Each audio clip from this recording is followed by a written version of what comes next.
Bonjour à toutes et à tous, bienvenue dans cette vidéo retraçant l'interview de Samuel Riscagli, entraîneur de l'équipe de Détroit féminine qui va nous présenter un peu son parcours et son métier d'entraîneur. Petite particularité dans cette vidéo, nous pouvons voir un changement de plan au bout de 2 minutes de vidéo puisque après avoir réalisé cet entretien une première fois, nous nous sommes rendus compte que la vidéo s'était arrêtée au bout d'1 minute 44 exactement. Bon visionnage à vous et désolé pour ce petit contretemps. Donc bonjour Samuel.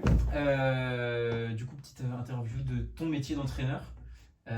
Est-ce que tu peux te présenter brièvement pour commencer? Alors Samuel Riscagli, entraîneur du Stade Brestois féminin en 3e division nationale, 52 ans, 3 enfants, breton d'adoption. Et puis dans le métier de l'entraînement depuis maintenant 20 ans, puisque j'ai pris mes fonctions de préparateur physique puis d'entraîneur à la suite de ma carrière de footballeur qui s'est arrêtée en 2002, donc à 30 ans. Et j'ai pu mettre en exergue mes formations universitaires qui sont l'entraînement, le management et la préparation physique. Ok, donc tu me parles de tes études, tu as fait quoi? Licence TAPS ou autre chose? Ouais, alors je suis rentré à l'URAPS dans Ok. les années 90, avant que ça devienne le STAPS. Ok. Je sais, je suis un dinosaure. Et en effet, j'ai fait donc c'était une maîtrise à l'époque, Ok, ouais. d'entraînement en management du sport, à laquelle est venu se greffer un diplôme universitaire de préparation physique à Dijon, donc Ok. avec Gilles Comiti, Georges Cacon, Mm. Monsieur Piron et compagnie. Peux-tu me parler de la proportion de temps purement terrain? Donc au-delà enfin, juste les entraînements, pardon. Alors si on parle à 35 heures, c'est au moins la moitié, puisque Ouais. c'est entre 15 et un peu plus. Mais là, on parle vraiment que d'entraînement, donc de la séance effective. Donc on ne parle pas du match du week-end, évidemment, mais vraiment que du contenu. À partir du moment où on rentre sur le terrain et du début à la fin de la séance, ouais, c'est la moitié du temps. La moitié du temps, ok. Et du coup, toi, donc dans ton cas à toi, combien d'heures t'entraînes par semaine en comptant le match du week-end? Alors si on compte le match du week-end, on arrive assez facilement à 20 heures. 20 heures, ok. Du coup, toi, tes responsabilités en tant qu'entraîneur de club, qu'est-ce que c'est? Alors, c'est avant tout de répondre aux exigences déjà du club, avec Ouais. le projet club, avec évidemment ce que souhaite le club pour son équipe. Donc dans son projet et sa norme sportive, c'est de faire progresser les joueuses, bien évidemment. C'est d'avoir un œil aussi sur la formation pour répondre aux besoins qui sont les nôtres aux différents postes et quelles joueuses auraient le profil à l'avenir, en tous les cas pour venir intégrer cette équipe première. Ouais.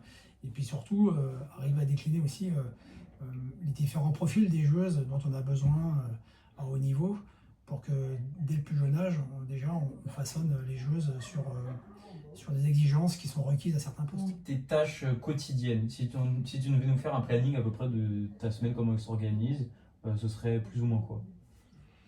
Alors, c'est avant tout le débriefing du match qu'on vient de vivre, évidemment, donc le week-end qui passe, avec évidemment l'analyse des choses qui se sont passées, soit positives, soit négatives, évidemment. Euh, D'en reparler et de revenir dessus en début de semaine pour évidemment amener l'apport aux filles sur l'éventuel manque, mais aussi conforter évidemment ce qu'on a fait de bien. Et puis c'est très vite basculé sur le match qui arrive pour la compétition. Ok, très bien. Du coup, pour toi, quelles seraient les compétences clés pour un entraîneur dans le football, du coup? Ce serait plutôt quoi? Bah, elles sont vastes, mais avant tout la capacité d'adaptation, parce que Ouais. sans ça, je pense qu'on ne peut pas fonctionner.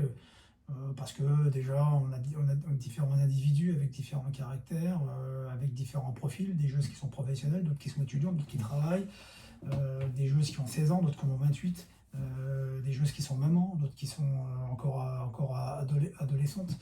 Donc en fait, il faut s'adapter un petit peu à tous ces profils-là et à toutes ces caractéristiques-là. Donc il faut être assez caméléon en tous les cas dans toutes ces différences-là et la connaissance des différents publics, que ce soit des adolescents jusqu'aux adultes, parents, professionnels, étudiants, c'est primordial. Ok, et pour ce qui est des compétences plus de terrain, on va dire, qu'est-ce que ce serait pour toi, par exemple la rigueur ou... Bah, les compétences terrain, après, en fait, il y a plein de choses qui vont amener la compétence terrain. C'est déjà le cadre de vie, Mm. dans quoi on inscrit les joueurs et les joueuses. Donc évidemment, le respect, la rigueur, la ponctualité, l'hygiène, les soins, cette capacité à venir régulièrement à l'entraînement, avoir envie de s'entraîner, le goût de l'effort, se challenger, travailler en équipe, et pour autant exister en tant qu'individu, parce que c'est une somme d'individualité, un collectif. Mm.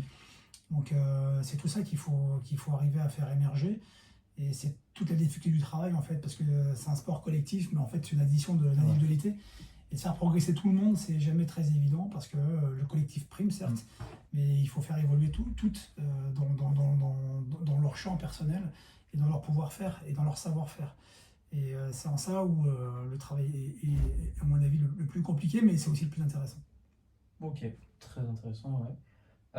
Si tu avais en face de toi le Samuel d'il y a 30 ans, qui n'était pas encore dans l'entraînement, qu'est-ce que tu lui dirais? Vas-y, lance-toi. Euh, Prends des initiatives. N'aie pas peur de te tromper. Ose. Ok, ouais, je pense que c'est une bonne chose que tu pourrais lui dire. Et maintenant, si on devait aller sur un jeune entraîneur qui a un peu d'expérience, mais sans plus, qu'est-ce que tu lui conseillerais de faire pour devenir un entraîneur expérimenté au fil du temps? Sortir sa zone de confort.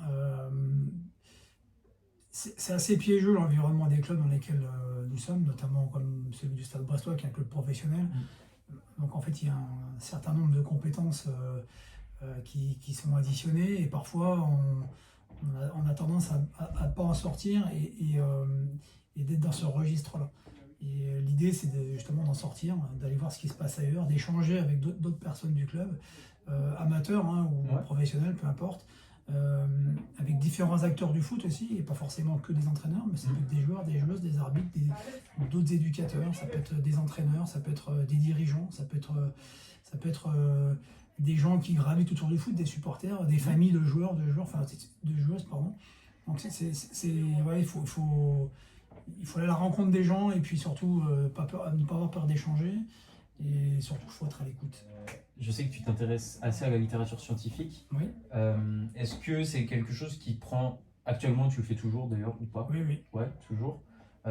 Comment tu t'y prends? À quoi ça te sert à toi en tant qu'entraîneur ou même juste tout simplement en tant que fan de foot ou peu importe? Comment tu t'en sers en gros de tout ça? Bah déjà, mon passé d'étudiant à l'UFR STAPS de Dijon, sur l'entraînement, le management, a fait que je me destinais à être préparateur physique. Donc Mm. le côté scientifique de la chose m'a toujours passionné. Ouais. Euh, mais j'ai du mal à, à rendre un peu scientifique le foot en fait. Le foot, c'est avant tout du bon sens et du feeling. Mais oui, c'est important. Moi, je me documente énormément, je lis énormément. Pas toujours des ouvrages sur le foot, hein. Je Ouais. m'intéresse au sport en général. Et je trouve que tout peut permettre de progresser sur plein de domaines, notamment sur la prépa mentale, parce que c'est un domaine qui émerge, hein, mais qui a du mal à prendre sa place, notamment dans le foot. Et parfois, on a un préparateur mental qui intervient de temps en temps, alors qu'en fait, il faudrait qu'il soit là tous les jours. Et pas que pour les joueurs, mais aussi pour Mm. les staffs et les Absolument. entraîneurs. Et ouais, non, oui, c'est hyper important. De toute façon, la théorie a toujours été au service de la pratique. Ouais. Et pour être bon sur le terrain, il faut d'abord avoir un concept scientifique, le vérifier sur le terrain, et puis après, suivant son environnement, son concept, ou son contexte, bah, c'est l'adapter. Ok, ça, c'est très intéressant aussi. Et pour finir, petite question pour revenir un peu sur toi. Si tu devais citer tes qualités et tes défauts en tant qu'entraîneur, qu'est-ce que ce serait? Ou défauts ou points à améliorer ou quelque chose comme ça. Alors, des axes d'amélioration, on en a tout le temps. Ouais. Euh, je suis quelqu'un d'exigeant, parfois trop, et parfois ça me vaut quelques déboires, parce que ce qui est assez paradoxal dans le foot, c'est qu'on...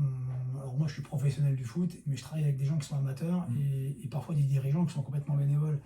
Et dans mes attentes, qui sont celles d'un professionnel, parfois j'ai du mal à comprendre que on puisse mettre un certain temps à faire des choses ou qu'on puisse pas le faire tout de suite.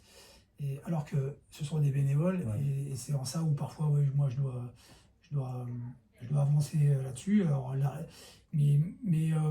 la rigueur, c'est quelque chose d'important, pas au sens de la rigidité, quoi. C'est vraiment avoir un cadre de fonctionnement dans lequel on doit inscrire ses joueurs, ses joueuses, son staff, ses dirigeants, son club. C'est quelque chose qui est rassurant aussi pour le groupe, parce que les choses sont balisées et les sportifs ont besoin d'être rassurés, de savoir où ils vont. Et parfois trop, mais voilà. Mais ils ont besoin de baliser, donc on a besoin de baliser en tout cas. Puis moi, j'ai besoin de savoir où je vais aussi. Tout à l'heure, je parlais un petit peu d'expérimentation, qu'il fallait ouvrir le champ d'investigation et autres. Mais à un certain moment, il faut savoir raison garder et puis rester dans les repères qui sont les nôtres. Bah, merci à toi en tout cas pour cette petite interview.